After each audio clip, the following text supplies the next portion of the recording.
This comes as both Iran and the United States appear pessimistic the deal will be revived.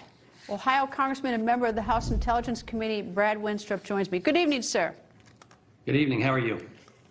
I'm very well. So we have Putin, who's making that sort of veiled threat to the West about nuclear weapons, says he's not bluffing. But there's also the issue of chemical weapons. And I know that's something that you know quite a bit about. And we've seen it used in Syria, which is a friend of Russia's, in 2012 and 2017. What do you know about chemical weapons in Russia? What does it have? Well, we do know that Russia does have their own lab, that this is something that they're always working on. That's not news.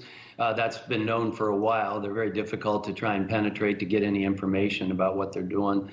But Graham, my concern is really with some of the things that we learned and maybe became more of a reality to us through COVID, and that's the advent of what could potentially be bioweapons. And so whether it's Russia, whether it's China, really doesn't matter. You know, in the Intelligence Committee annual threats assessment, they came out and they said that we're concerned about the United States preparedness and the slow responsiveness that we saw basically through COVID.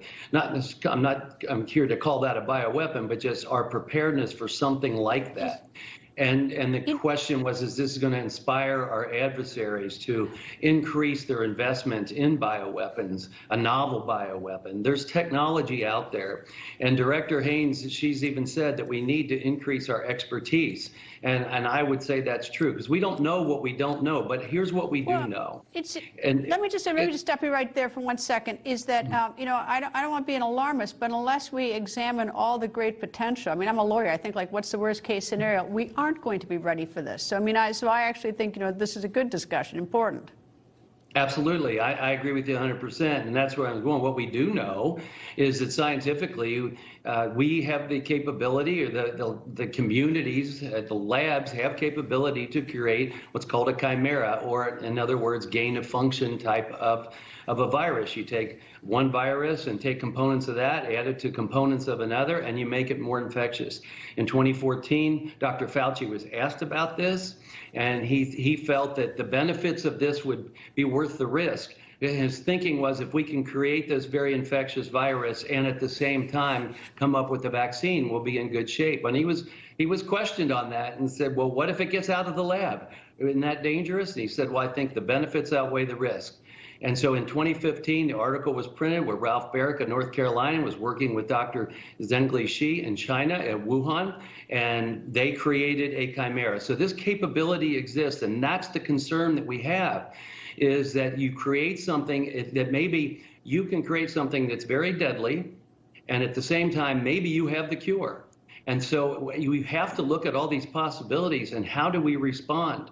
And so if there is some type of bioweapon, how can we negate it? I'm an Army doctor, a soldier, and, we've always taken the precautions in our training to understand how we treat chemical, biological, nuclear, radiologic, all of those. But the bioweapons that potential out there today is of great concern.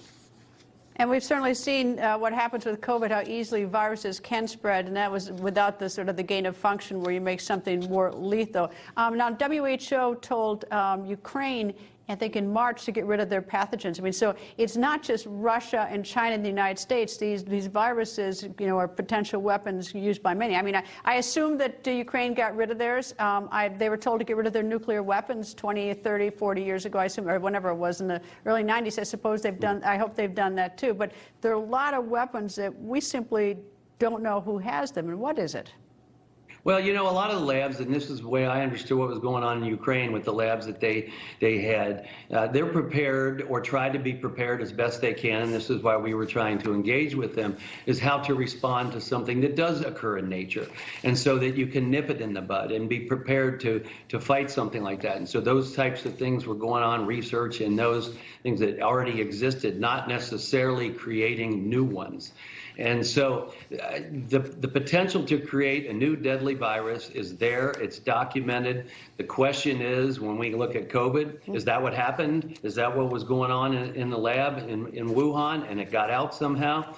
these are the things that we are investigating on the Intelligence Committee as best that we can, and working with the knowledge that we're able to get, because as you know, China has limited that and has destroyed a lot of the evidence of what they maybe had going on in their lab, and working with their military bioweapons programs, perhaps. All right. Well, anyone watching this segment isn't going to sleep tonight. Anyway, Congressman Brad Wenstrup, thank you very much, sir. Thank you. And still